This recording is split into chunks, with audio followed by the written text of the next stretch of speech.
4. Los orígenes apostólico-patrísticos de la misa tridentina. La liturgia en el tiempo de los apóstoles. Por Sor María Francesca Perillo. La liturgia en el tiempo de los apóstoles. Sí, pues, el Señor ha esbozado las líneas fundamentales del culto litúrgico cristiano, es de creer que, para cuanto Él no haya definido, habrá dejado gran libertad a la iniciativa iluminada de los apóstoles, a quienes había investido con su misma divina misión y a quienes les había impartido las facultades necesarias, haciéndolos no solo propagadores de la palabra evangélica, sino también ministros y dispensadores de los misterios. El poder litúrgico había sido cimentado y declarado perpetuo para velar por la custodia del depósito de los sacramentos y de las otras observancias rituales que el Pontífice Supremo había instituido. Los apóstoles, entonces, continúan la tarea de establecer y promulgar una serie de ritos.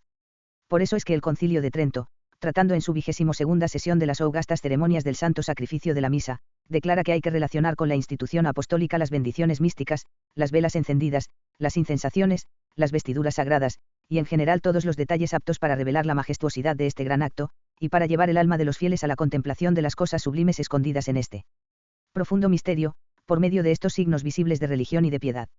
Este sacro concilio, señala don Béranger, no había llegado a hacer esta afirmación por vía de incierta conjetura deducida de premisas vagas, este hablaba como hablaban los primeros siglos.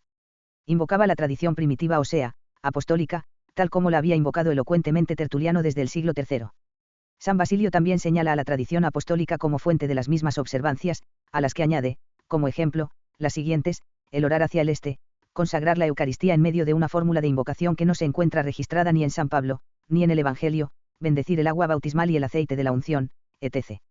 Y no solo San Basilio y Tertuliano, sino toda la antigüedad, sin excepción, confiesa expresamente esta gran regla de San Agustín, que se ha vuelto banal a fuerza de ser repetida. Es muy razonable pensar que una práctica conservada por toda la Iglesia y no establecida por los concilios, pero siempre conservada, no puede haber sido transmitida sino por la autoridad de los apóstoles. Béranger, pero si los apóstoles deben ser considerados, sin duda, como los creadores de todas las formas litúrgicas universales, ellos han tenido empero que adaptar el rito, en sus partes móviles, a las costumbres de los países, al genio del pueblo, para facilitar la difusión del Evangelio. De aquí las diferencias reinantes entre algunas liturgias de Oriente, que son la obra más o menos directa de uno o más apóstoles, y la liturgia de Occidente, de la cual una, la de Roma, debe reconocer en San Pedro a su autor principal. Es cierto que el príncipe de los apóstoles, aquel que había recibido del mismo Cristo el poder de las llaves, no podía ser ajeno a la institución o regulación de las formas generales de la liturgia que sus hermanos llevaban a todo el mundo.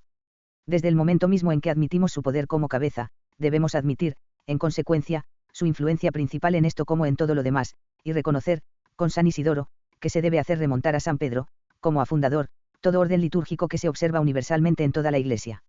En segundo lugar, en cuanto a la liturgia particular de la Iglesia de Roma, el mero sentido común nos hace darnos cuenta de que este apóstol no podía haberse detenido en Roma, en esos largos años, sin preocuparse de un asunto tan importante, sin establecer en la lengua latina y para el servicio de esta Iglesia, que él hacía por libre elección madre y maestra de todas las demás, una forma que, en vista de las variantes que requería la diferencia de las costumbres, del genio y de los hábitos, se correspondiera al menos a aquellas que él había instituido y practicado en Jerusalén, en Antioquía, en el Ponto y en Galicia. 23.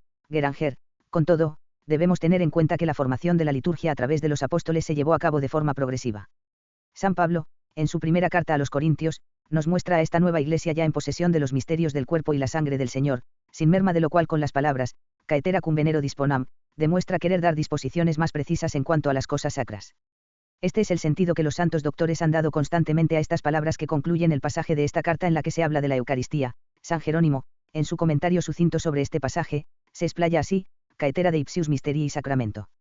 San Agustín desarrolla aún más este pensamiento en su carta Ad Januarium. Estas palabras dice dar a entender que, de la misma forma que él había aludido en esta carta a los usos de la Iglesia universal, acerca de la materia y la esencia del sacrificio, instituyó pronto, en Corinto, estos ritos, en los cuales la diversidad de las costumbres no ha obstado en modo alguno a la universalidad. 24. Recabando de los hechos y las epístolas de los apóstoles, así como también de los testimonios de la tradición de los primeros 5 siglos, se puede a grandes líneas reconstruir estos ritos generales que, por su misma generalidad, debe considerarse como apostólicos, de acuerdo con la regla de San Agustín antes citada.